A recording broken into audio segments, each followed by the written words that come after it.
अस्सलाम वालेकुम everyone, this is मुसफ़ Khan और आज की वीडियो में हम बात करने वाले हैं बेसिक रिकॉन की कि हम किस तरह बेसिक रिकॉन के जो प्रोसेस है उसको ऑटोमेट कर सकते हैं बैश के अंदर।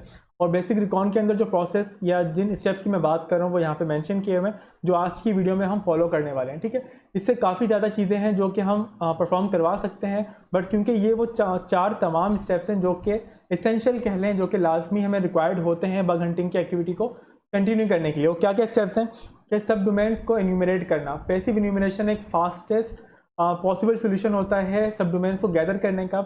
एक्टिव एन्यूमरेशन जब हम वर्ड लिस्ट के थ्रू ब्रूट फोर्स करवाते हैं, यहाँ पर हम ऑल्ट्रेशन परफॉर्म नहीं करवाएंगे, ऑल्ट्रेशन काफ़ी टाइम कंज्यूमिंग है और हम यहाँ पे एक क्विक सोल्यूशन चाहते हैं। ठीक है, उसके बाद जो भी हमें आउटपुट मिलेगा इन दोनों स्टेप से हम दोनों को या तमाम डोमेन्स को मर्ज करेंगे आपस में। मर्ज करने के बाद हम उन डोमेन्स को रिजॉल्व करवा लेंगे।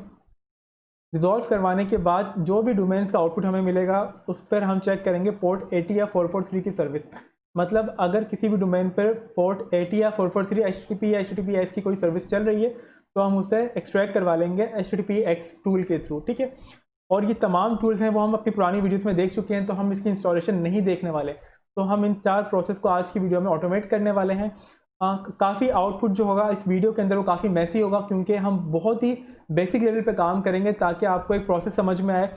इसको हम कंटिन्यू करेंगे अपनी सेकंड और थर्ड वीडियो के अंदर, ताकि HTTPX से अगर हम स्क्रीनशॉट ले रहे हैं, या सॉरी HTTPX से अगर हम HTTP की प्रॉबिंग कर रहे हैं और इसके अलावा अगर हम स्टेप 5 के अंदर एक्वाटोन यूज़ करना चाह रहे हैं, लेट्स सपोज कि हम एक्वाटोन 5 स्टेप पे इस्तेमाल करना चाह रहे हैं, फिर हम चाह रहे हैं कि हम यहाँ पे मास स्कैन प्लस nmap ऑटोमेट करवा लें इसके साथ साथ में ही, और डिफरेंट चीज़ें और भी परफॉर्म करवाते जाएं, तो हम काम किस तरह कर सकते हैं ये हम अपनी नेक्स्ट वीडियो में देखेंगे। तो फिलहाल के लिए हम यहाँ पे जो आउटपुट है उसको कोई ख़ास नहीं तंग करेंगे। जो हमारी सेकंड या थर्ड वीडियो होगी उसके अंदर हम तमाम आउटपुट को काफ़ी क्लीन कर लेंगे और अपना कोड काफ़ी क्लीन करने की कोशिश करेंगे। ठीक है, तो हमारा आउटपुट काफ़ी क्लीन हो जाएगा। तो आज की वीडियो में हम चार चीज़ों को फॉलो करने वाले हैं, तो चलिए स्टार्ट करते हैं।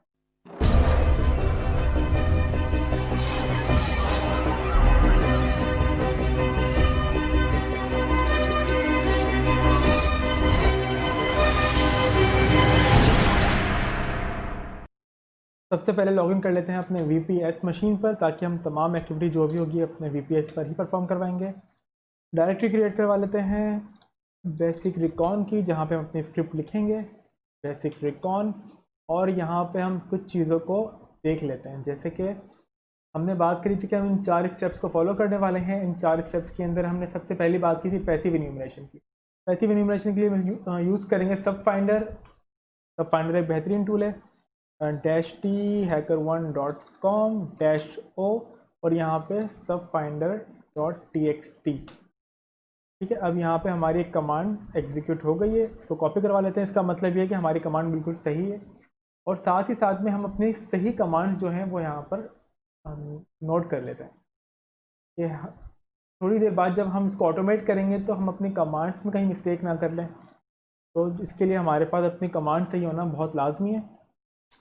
एसेट फाइंडर और डैश सबस ओनली, और यहाँ पे हमने कहा HackerOne.com HackerOne.com। कॉपी करवा लेते हैं इसको। अगर ये कमांड सही होगी तो ये एग्जीक्यूट हो जाएगी, बिल्कुल एग्जीक्यूट हो गई, तो इसको भी कॉपी करवा लेते हैं। दूसरी कमांड यहाँ पर आ गई पैसिव एन्यूमरेशन के लिए, और थर्ड चीज़ आ गई एमास। यहाँ पे हमने करवा लिया एमास इनम और डैश पैसिव एन्यूमरेशन परफॉर्म करवाना चाह रहे हैं। -t for HackerOne.com -o for output passive.txt। अब हमें यहाँ पे एमास का आउटपुट मिल जाएगा। ठीक है, तो यहाँ पे अगर हमारी कमांड सही होगी तो ये एग्जीक्यूट होगा। ठीक है, ये एग्जीक्यूट हो गया, इसका मतलब हमारी कमांड सही है। अब अगर कोई मिस्टेक आती है तो वो इन बेसिक कमांड्स के अंदर नहीं आएगी। इस चीज़ की हमने यहाँ पे एक चीज़ शॉर्ट ही कर ली अपनी कमांड्स को मैन्युअली रन करवा के। अब एक चीज़ का अपने एमास में और ख्याल रखना है कि हम एक क्विक ओवरव्यू के लिए यहाँ पे अपनी कॉन्फ़िग की फ़ाइल यूज़ नहीं कर रहे। अगर आप जब ये स्क्रिप्ट लिखें इस तरह की, तो आपने कॉन्फ़िग की फ़ाइल को प्रेफरेंस देनी है। उसकी वजह ये कि कॉन्फ़िग की फ़ाइल के अंदर आपकी तमाम API कीज़ होती हैं, और एमास बहुत ज़्यादा सोर्सेज को सपोर्ट करता है। मतलब सब फाइंडर और एसेट फाइंडर से ज़्यादा एमास है जो कि डिफरेंट सोर्सेज को सपोर्ट करता है। मतलब ज़्यादा से ज़्यादा डोमेन आप फाइंड करवा सकते हैं एमास से, अगर आप अपनी कॉन्फ़िग फाइल के अंदर तमाम API कीज़ इस्तेमाल करें। तो वो किस तरह करवा सकते हैं, आपने कॉन्फ़िग यहाँ पे मेंशन करना है और आपकी जो पाथ है, पाथ और config.ini की फाइल आपने मेंशन कर देनी है। अगर आपको नहीं समझ में आया कि ये क्या चीज़ है तो आप जाके मेरी वीडियो देख सकते हैं जो कि मैंने एमास को लेके बनाई थी, तो आपकी काफ़ी सारी चीज़ें वहाँ पे कवर हो जाएंगी। अब आ जाते हैं अपनी रिकॉन स्क्रिप्ट की तरफ। सबसे पहले हमने यहाँ पे इस स्टार्ट करना है बिन बैश, और पहली चीज़ हम यहाँ पे क्या काम करेंगे, हम चाहते हैं कि हम ये तमाम चीज़ों को परफॉर्म करवाएं, मतलब पैसिवली इन्यूमरेट करवाएं। पैसिव इन्यूमरेशन के लिए क्या चीज़ चाहिए, या अगर मैं यहाँ पे इसको कर दूँ रिमूव, तो पैसिव इन्यूमरेशन हम चाहते हैं। तो सबसे पहले मैंने बना दिया पैसिव अंडरस्कोर इनम का फंक्शन के बाद हमने यहाँ पे फंक्शन करवा लिया कॉल। सबसे पहले हमने ये दो काम कर लिया, ठीक है। फंक्शन बनाया और फंक्शन के बाद हमने फंक्शन कॉल कर लिया। फंक्शन बनाने का तरीक़ेकार ये है और फंक्शन कॉल करने का तरीक़ेकार ये है। उसके बाद हम क्या काम करेंगे, हम जो भी कमांड एग्जीक्यूट करवाना चाहते हैं स्पेसिफिक फंक्शन के अंदर, वो हम इन बिटवीन पेस्ट कर देंगे, ठीक है।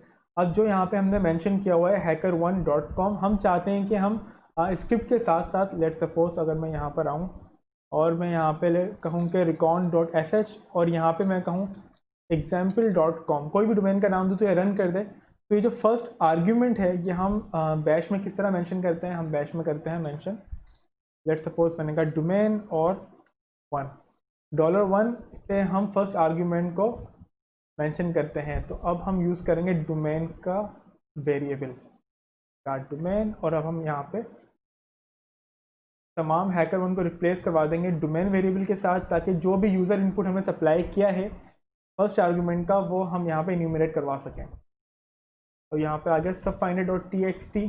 अब एक चीज़ और भी हम चाहते हैं कि लेट सपोज कि हम अपनी रिकॉन प्रोसेस का एक स्ट्रक्चर चाहते हैं। स्ट्रक्चर से मुराद क्या है कि मैंने recon.sh को एग्जीक्यूट करवाया, लेट सपोज मैंने कहा hacker1.com, तो जिस डायरेक्टरी के अंदर मैं ये परफॉर्म करवा रहा हूँ तो वहाँ पे सबसे पहले hacker1.com की एक डायरेक्टरी बन जाए, और hacker1 के अंदर मैं चाह रहा हूँ कि हमारी चीज़ें काफ़ी ज़्यादा क्लीन हो।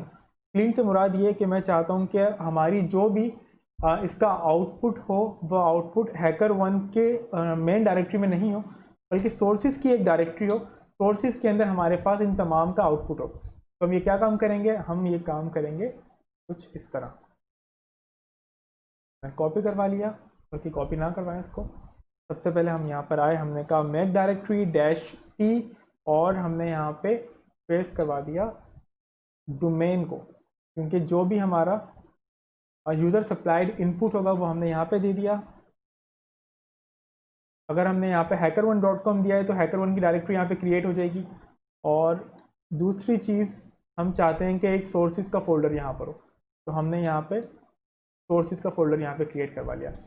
और तीसरा जो फोल्डर हम यहाँ पे ऐड करवाना चाह रहे हैं, लेट सपोज कि मैं चाहता हूँ कि यहाँ पे हमारी तमाम पैसिव इन्यूमरेशन की फाइल आ जाए। इसके अलावा मैं चाहता हूँ कि जब hacker1 के साथ साथ में एक रिकॉन का फोल्डर मेरे पास हो, रिकॉन के फोल्डर के अंदर हम क्या काम करेंगे, यहाँ पे लेट सपोज HTTPX का जो भी आउटपुट होगा वो हम यहाँ पे भेज सकते हैं, वेबएक का जो भी आउटपुट होगा वो हम यहाँ पे भेज सकते हैं, एक्वाटोन का जो भी आउटपुट होगा वो हम रिकॉन में भेज सकते हैं, मास स्कैनिंग जो भी होगी वो हम रिकॉन फोल्डर में भेज सकते हैं। इससे हमारी चीज़ें काफ़ी क्लीन हो जाएंगी और काफ़ी ज़्यादा हमारा काम आसान हो जाएगा, हम चीज़ों को बहुत बेहतर तरह से समझ सकते हैं। यहाँ पे मैक डायरेक्टरी -p स्विच का क्या काम है कि अगर ऑलरेडी ये चीज़ क्रिएट हुई हुई है तो उसको दोबारा क्रिएट ना करो और किसी तरह का एरर मुझे ना दिखाओ, तो उसके लिए हम इस्तेमाल करते हैं -p। ओके, अब ये हो गया डोमेन सोर्सेज। अब हम क्या काम करेंगे, हमने यहाँ पे इसको पेस्ट करवा दिया o के साथ, ताकि अब जो भी इसका आउटपुट हो वो डोमेन के अंदर सोर्सेज फोल्डर के अंदर जाके क्रिएट करे। हमने यहाँ पे क्रिएट करवा दिया p hacker1 के साथ, और यहाँ पे हमने करवा दिया वो passive.txt के साथ। तो अब यहाँ पे हमारे पास एक बेसिक स्क्रिप्ट आ चुकी है। अब बेसिक स्क्रिप्ट क्या काम करती है, ये तमाम जो भी आउटपुट है वो एक जगह पर लेकर आ जाएगी, ठीक है। यहाँ पे हम पैसिव इन्यूमरेशन की बात करें, अगर आप चाहें तो यहाँ पे एक्टिव इन्यूमरेशन भी परफॉर्म करवा सकते हैं, बट यहाँ पे हम कह देते हैं कि डोमेन इन्यूमरेशन। मैंने पैसिव इस वजह से लिखा था ताकि आप समझ जाएं कि हम सेपरेट भी एक काम करवा सकते हैं और ऑल इन वन भी करवा सकते हैं, कि यहाँ पे हमने तमाम इन्यूमरेशन प्रोसेस जो है डोमेन का वो हमने एक ही फंक्शन लिख दिया और एक ही फंक्शन में हमने तमाम अपनी एक्टिविटी परफॉर्म करवा ली। अब यहाँ पे हमारे पास 3 काम हो चुके हैं। अब हम चौथा काम क्या चाहते हैं, हम चाहते हैं कि हम ब्रूट फोर्स करवाएं, एक्टिव इन्यूमरेशन परफॉर्म करवाएं। अब मैं उसके लिए सेपरेट फंक्शन नहीं लिखना चाहता, मैं चाहता हूँ उसी के अंदर एक काम हमारा हो जाए। तो हम काम किस तरह करेंगे, लेट्स सपोज हमने कहा यहाँ पे हमारे पास चीज़ें आ चुकी हैं जैसे कि मैं आपको दिखा रहा था, ठीक है। यहाँ पे हमने टीमक स्टार्ट करवा लिया और इसके लिए हमें कुछ चीज़ों की और भी ज़रूरत पड़ेगी, like route, tool, checklist, discovery, DNS. आपको वर्ड लिस्ट की ज़रूरत पड़ेगी जो कि आप इस्तेमाल करेंगे ब्रूट फोर्स के लिए और एक्टिव इन्यूमरेशन के लिए। आपने यहाँ से कॉपी करवाना है और जिसे हमने यहाँ पे मेंशन किया है कि हमने कहा वर्ड लिस्ट के अंदर हमने मेंशन कर दिया डीएनएस, और कि हम अब चाहते हैं कि जल्दी से ही हमारी चीज़ या ब्रूट फोर्स है वो बहुत ज़्यादा टाइम ना ले। -ALH सबसे बड़ी फाइल है all.txt। अगर आप अब जब ये स्क्रिप्ट लिखें या इस्तेमाल करें तो all.txt को इस्तेमाल करें क्योंकि ये ज़्यादा से ज़्यादा डोमेन्स आपको फाइंड करके देगी। इस वीडियो के लिए हम इस्तेमाल करने वाले हैं दिस, क्योंकि ये काफ़ी छोटी फाइल है और काफ़ी जल्दी ये कंप्लीट हो जाएगी। तो जब हम डेमो करेंगे अपनी स्क्रिप्ट का, जब कंप्लीट हो जाएगी ये स्क्रिप्ट, ठीक है, तो ये काफ़ी जल्दी हमारा जो इन्यूमरेशन प्रोसेस है, एक्टिव इन्यूमरेशन, वो कंप्लीट कर लेगी। -D और -D हमारे पास क्या है, डोमेन, ठीक है। डोमेन यहाँ पे आ गया तो हम यहाँ पे पेस्ट करवा लेते हैं। और हम क्या काम चाह रहे हैं, हम चाह रहे हैं इसको हम ब्रूट फोर्स करवाना। ब्रूट फोर्स के लिए हमें चाहिए वर्ड लिस्ट आ गई हमारे पास ये, ठीक है। तो ये हमारे वेरिएबल्स हैं और ये यूज़र इनपुट है। अगर आपने कोई भी प्रोग्रामिंग लैंग्वेज पढ़ी है तो ये बेसिक स्टफ आपको पता होगा। अगर आपको नहीं पता तो please do let me know, ताकि मैं इन चीज़ों को काफ़ी ब्रीफली एक्सप्लेन करूँ, आपकी समझ में बहुत आराम से आ जाएगा अगर मैं काफ़ी ब्रीफ में जाऊँगा। काफ़ी बेसिक स्टफ है। और इसके अलावा जो एक चीज़ शफल डीएनएस रिक्वायर्ड करता है वो है आपके पास रिजॉल्वर्स। यहाँ पे हमने क्या देखा, या मैं यहाँ पे करवा लेता हूँ रिजॉल्वर्स, ठीक है। यहाँ पे हमारे पास काफ़ी सारे रिजॉल्वर्स आ गए और रिजॉल्वर्स, ठीक है। हमने यहाँ पे एक रिजॉल्वर्स का भी वेरिएबल क्रिएट करवा लिया ताकि हम को मेंशन कर दें रूट और resolvers.txt। इसको ओपन करके देख लेते हैं कि अगर इन केस हमारे पास कोई मिस्टेक होगी तो पता लग जाएगा। फिलहाल हमारे पास कोई मिस्टेक नहीं है तो यहाँ पे हमें एक चीज़ की कन्फर्मेशन होगी। हमने यहाँ पे रिजॉल्वर्स का वेरिएबल पिक करना है और तो मेंशन कर दिया यहाँ पे। -O इस्तेमाल करेंगे हम फॉर आउटपुट। हम क्या चाहते हैं, हम चाहते हैं shuffledns.txt।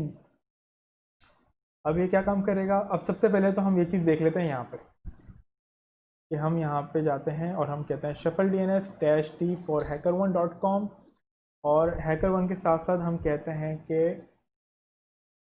ब्रूट फोर्स करवाओ किसको, -W for this, -R for root resolvers. Resolvers काफ़ी रिक्वायर्ड है इसके लिए। अब क्योंकि ये बहुत छोटी फाइल है तो काफ़ी जल्दी कंप्लीट कर लेगा, तो पॉसिबल है कि हमें यहाँ से कोई ख़ास चीज़ ना मिले। बस ये मैं आपको रन करके इसलिए दिखा रहा हूँ कि अगर हमने कोई मिस्टेक नहीं की होगी तो ये कमांड हमारी यहाँ पे एग्जीक्यूट हो जाएगी। तो सक्सेसफुली हमारी कमांड यहाँ पे एग्जीक्यूट हो गई, इसका मतलब हमारी कमांड यहाँ पे बिल्कुल सही है। तो यहाँ पे 3 काम हो गए कि हमने डोमेन एन्यूमरेशन का जो भी काम हमने अपने वर्क फ्लो में रखा हुआ है वो यहाँ पे डन हो गया। ये इन 3 रिसोर्सेज से हमने पैसिव एन्यूमरेशन परफॉर्म करवानी है, शफल डीएनएस को इस्तेमाल करते हुए हमने अपनी एक्टिव एन्यूमरेशन परफॉर्म करवानी है, और फिर शफल डीएनएस को ही इस्तेमाल करते हुए हमने अपने डोमेन्स को रिजॉल्व करवाना है। और ये काम हम किस तरह करवाएंगे, लेट्स सपोज हम यहाँ पे आ गए। अब हमने क्या काम कहना है, हमने कहा कैट हम करवाएंगे, क्यों, हमने कहा सोर्सेज तक की हमने पूरी डायरेक्टरी ले ली और हमने कहा .txt के सोर्सेज फोल्डर के अंदर जो भी कुछ है उसको कैट करो और उसको रिडायरेक्ट करवा दो all.txt के अंदर। यहाँ पे ये सर्च करवाया हुआ इस वजह से ये हाईलाइट हो रहा है, ठीक है। यहाँ पे आ गई all.txt। तो अब हमारे पास all.txt फाइल के अंदर तमाम डोमेन्स आ चुके हैं। अब एक चीज़ हमें और करवानी है, यहाँ पे हो गई डोमेन इनम और हम चाहते हैं कि रिजॉल्विंग डोमेन्स, यहाँ पे हमने एक फंक्शन क्रिएट कर लिया और इसको हम कॉल करवा लेते हैं नीचे रिजॉल्विंग डोमेन्स। डोमेन्स हम किस तरह रिजॉल्व करवाएंगे, डोमेन्स हम रिजॉल्व करवाएंगे शफल डीएनएस के through. Shuffle DNS dash D for domain, यहाँ पे यूज़र सप्लाइड इनपुट आ गया हमारा, और यहाँ पर हमने देना है डैश लिस्ट शफल डीएनएस के लिए। एक बार यहाँ पे हम देख लेते हैं, शफल डीएनएस डैश एच के हमें डैश कंफर्म कर लेते हैं dash list, file containing list of सब डोमेन्स रिजॉल्व, मतलब एक फाइल के अंदर तमाम डोमेन सब डोमेन्स होने चाहिए जो कि हम रिजॉल्व करवाना चाह रहे हैं। और फाइल की पाथ क्या है, all.txt, वो हमने यहाँ पे पेस्ट करवा दी, ठीक है। और इसके बाद हमने क्या काम करवाना है, हमने देना है आउटपुट। हम आउटपुट कहाँ पे चाह रहे हैं इसका, हम चाहते हैं domain/domains.txt। अब यहाँ पे हमारे दो काम कंप्लीट हो चुके हैं, बेसिक इन्यूमरेशन यहाँ पर आ गई हमारी पैसिव और एक्टिव। इसके बाद यहाँ पर आ गई हमारी डोमेन रिजॉल्विंग की एक्टिविटी जो कि हमारी थर्ड स्टेप थी। और फोर्थ स्टेप के अंदर हम क्या चाह रहे हैं कि हम चाह रहे हैं HTTPX, मतलब हम HTTP की प्रॉबिंग परफॉर्म करवाएं कि जो भी हमें यहाँ से आउटपुट मिला है, वैलिड डोमेन जो भी हमने यहाँ से फाइंड करे हैं, उन पर हम चेक करें कि क्या HTTP की सर्विस चल रही है, HTTP या HTTPS की सर्विस चल रही है पोर्ट 80 या 443 ओपन है। HTTP प्रोब हमने कहा ठीक है, और यहाँ पे हम करवा लेते हैं इसको कॉपी और पेस्ट, फंक्शन कॉल करवा लेते हैं यहाँ पे, ठीक है। अब हम क्या काम करेंगे, हम इसको कॉपी करवाएंगे यहाँ से, ऐड करवा लिया हमने, ठीक है। और HTTPX पाइप करवा लेते हैं डैश थ्रेड्स किस तरह करवाएंगे हम, 200 थ्रेड्स। अगर आप ये VPS को इस्तेमाल करें, हम शफल DNS के जो और एमास जो है, लेट सपोज अगर हम यहाँ पे एमास यूज़ कर रहे हैं पैसिव इन्यूमरेशन के साथ, तब तो ये आप अपने नॉर्मल मशीन पर भी करवा सकते हैं, नॉर्मल नेटवर्क पर करवा सकते हैं। लेकिन अगर आप शफल DNS और एमास को इस्तेमाल कर रहे हैं एक्टिव इन्यूमरेशन के अंदर, तो फिर आप इसको अपनी VPS मशीन पर करवाएं, वरना आपका नेटवर्क बिठा देगा, आपका नेटवर्क या इंटरनेट डिस्कनेक्ट हो जाएगा, ठीक है। तो ये तमाम टूल जो भी है, मैं पहले भी आपको अपनी वीडियो में बता चुका हूँ कि ये आपके होम नेटवर्क के लिए डिज़ाइन नहीं हुए, और ये डिज़ाइन हुए हैं VPS के लिए। VPS पर भी मैं इंशाल्लाह 1 या 2 दिन में वीडियो कंप्लीट कर लूँगा, बना दूँगा आप लोगों के लिए, ताकि आपको चीज़ें कंप्लीट करने में थोड़ी आसानी हो। हम चाह रहे हैं आउटपुट। अब हम आउटपुट कहाँ पे चाह रहे हैं, हम आउटपुट यह करें, यहाँ पे देख लें, तो हम चाहते हैं HackerOne, Recon और HTTPX आउटपुट। तो हम यहाँ पे पिक करवा लेते हैं इसको, यहाँ पे हमने Recon का फोल्डर क्रिएट करवा लिया, और कॉपी करवा लेते हैं इसको recon/HTTPX.txt। अब यहाँ पे हमारे पास बेसिक चीज़ें आ चुकी हैं। अब हम चाहें तो जो भी हमने चीज़ें इन्यूमरेट करी हैं या सोर्सेज फोल्डर के अंदर जो भी कुछ है, हम उसको रिमूव करवा सकते हैं। सबसे पहले तो हम इस पूरी फाइल को कॉपी करवा लेते हैं, और ls करवाया हमने nano recon.sh हमने पेस्ट करवा दिया, और हमने यहाँ पे इसको सबसे पहले तो हमने कहा change mode for execution recon.sh, और हमने कहा recon.sh और hackerone.com। अब ये हमारी हो गई फर्स्ट कमांड। इन केस अगर हमने कोई मिस्टेक नहीं की होगी तो हमें एक बिल्कुल सही आउटपुट मिलना चाहिए। जब आप कोई स्क्रिप्ट फर्स्ट टाइम लिखते हैं या फर्स्ट अटैम्प्ट कर रहे हैं, इससे पहले आपने स्क्रिप्ट नहीं लिखी, तो काफ़ी सारी चीज़ें जो आपको तंग कर रही होती हैं, इसलिए हमने यहाँ पे एक बेसिक स्टेप परफॉर्म करवा लिया कि आपकी जो वर्ड लिस्ट अगर आप चाहें तो उसको काफ़ी सारी जगहों पे इस्तेमाल कर सकते हैं। तो हमने इसको एक वेरिएबल में ऐड करवा लिया ताकि आपको पूरी बात मेंशन ना करनी पड़े, आप डायरेक्ट एक वर्ड लिस्ट का जो वेरिएबल है आप वो इस्तेमाल कर लें। और डोमेन जो यूज़र सप्लाइड इनपुट हमने इस वक्त यहाँ पर लिया है, अगर बैश के अंदर आप इसको स्पेस दे के ऐड करवाएंगे तो आपकी जो कमांड है वो सही तरह एग्जीक्यूट नहीं होगी, और ये सही सिंटैक्स नहीं है। तो जस्ट कीप इन माइंड कि आपने यहाँ पे कोई गैप नहीं देना, तो ये बिल्कुल साथ में आएगा डोमेन इक्वल्स टू 1। बैश को लिखने के काफ़ी सारे तरीके हैं, और ये उनमें से एक बिल्कुल सिंपल तरीक़ेकार है।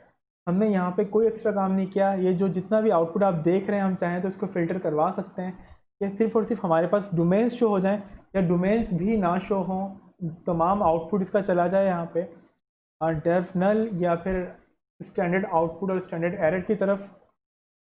फ़िलहाल हम इसको सिंपल रखते हैं, इसकी बात हम करेंगे अपनी सेकंड या थर्ड वीडियो के अंदर, और थोड़ा वेट कर लेते हैं जब तक ये कंप्लीट होता है। इससे हमें एक आइडिया हो जाएगा कि क्या हमारी जो कमांड है वो सही तरह एग्जीक्यूट हुई है या नहीं हुई, कहीं हमने कहीं पर कोई मिस्टेक तो नहीं कर दी। क्योंकि जब हम कोई बैश की स्क्रिप्ट लिख रहे होते हैं तो समटाइम्स जो हमारा आउटपुट होता है वो हम जिस जगह पे देते हैं वो लेट सपोज जो all.txt का जो आउटपुट है, लास्ट टाइम जो मैंने स्क्रिप्ट लिखी वो यहाँ पे एक्चुअल के अंदर वो मैंने यहाँ पे कर दिया all.txt, जिसकी वजह से मेरी तमाम जो स्क्रिप्ट थी वो सही तरह एग्जीक्यूट नहीं हुई।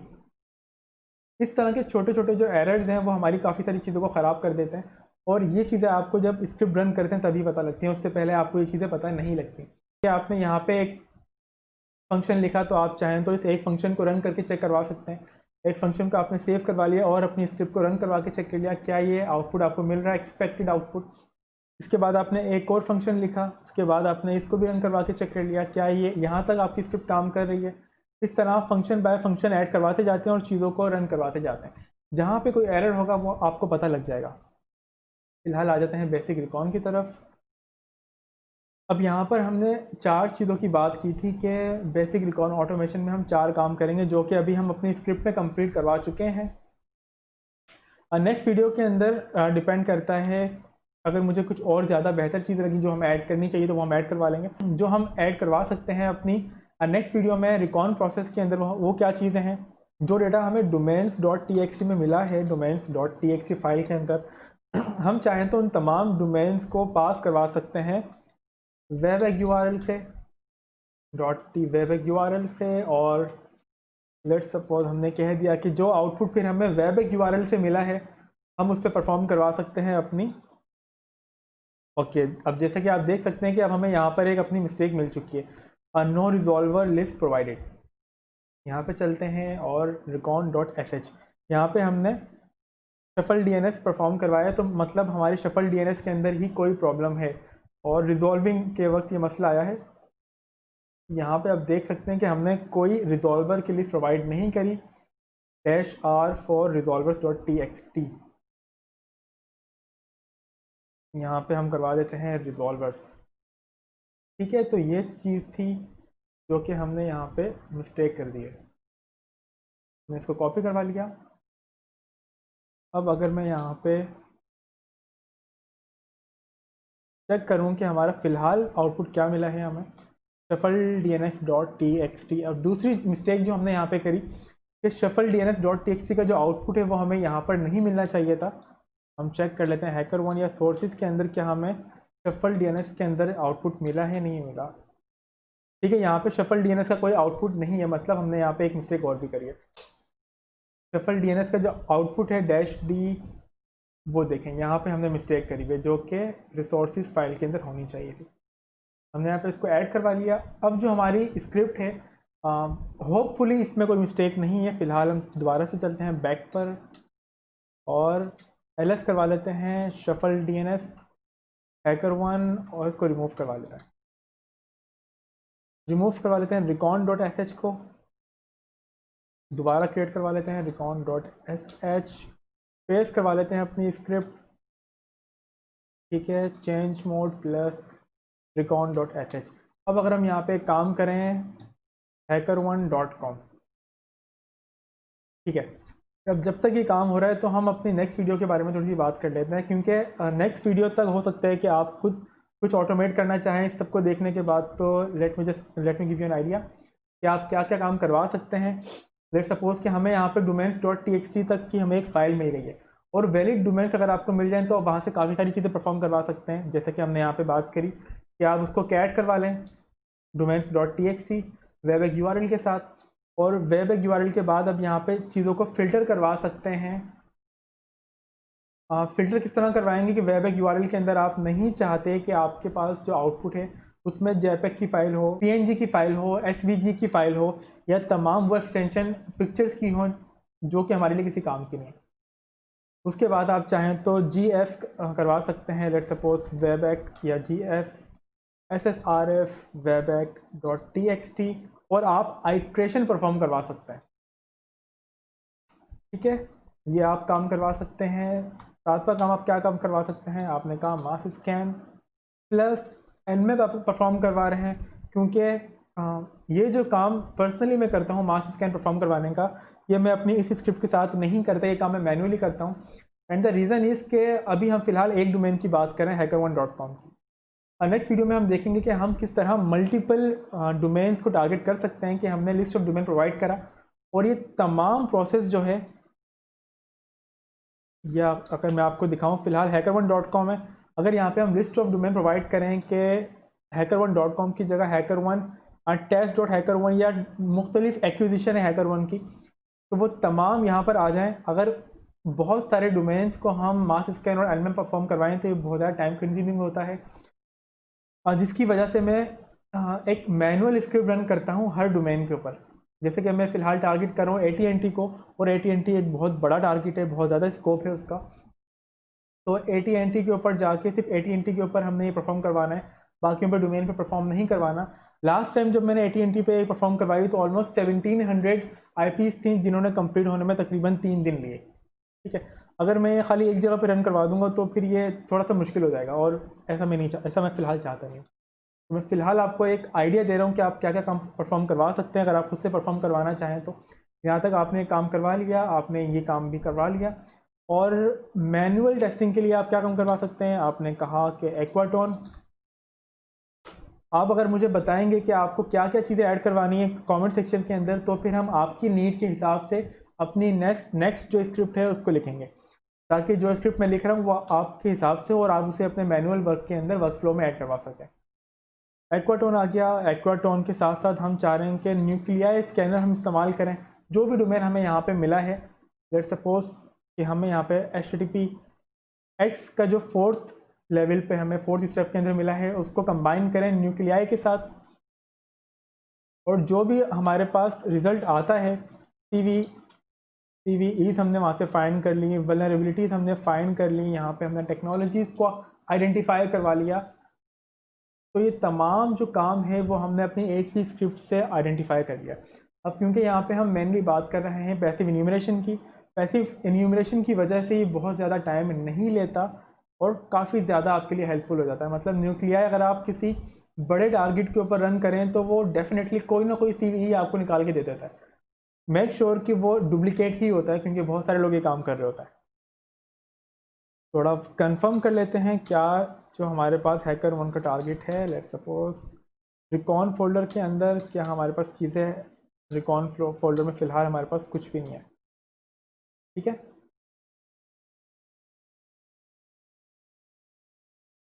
हम यहाँ पे आके एक बार देख लेते हैं रिकॉन फोल्डर के अंदर। यहाँ पे एमास एग्जीक्यूट हो रहा है, जो इसके कलर से हमें कंफर्मेशन हो रही है। ठीक है, यहाँ पे हमारा एमास एग्जीक्यूट हो गया, कंफर्मेशन हो गई हमें वहाँ से। उसके बाद जो हमारी नेक्स्ट चीज़ थी वो हमारा शफल DNS बैक पे एग्जीक्यूट हो गया, जो कि आप उसका आउटपुट देख सकते हैं।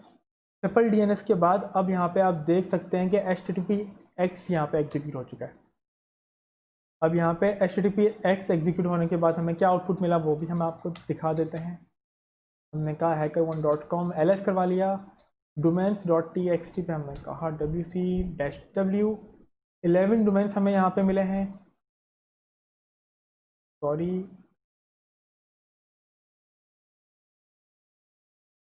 ls और सोर्सेज में आ जाते हैं। सोर्सेज के अंदर हमारे पास तमाम सोर्सेज हैं हमारी। all.txt यहाँ पे देख लेते हैं कि कितने डोमेन्स थे, और टोटल ऑफ 32 डोमेन से जो हमने यहाँ पे फ़िलहाल आइडेंटिफाई करे। और 32 डोमेन के अंदर जो रिजॉल्व होने के बाद हमें आउटपुट मिला वो क्या था, वो था 11 डोमेन्स का -w 11 डोमेन्स का आउटपुट था।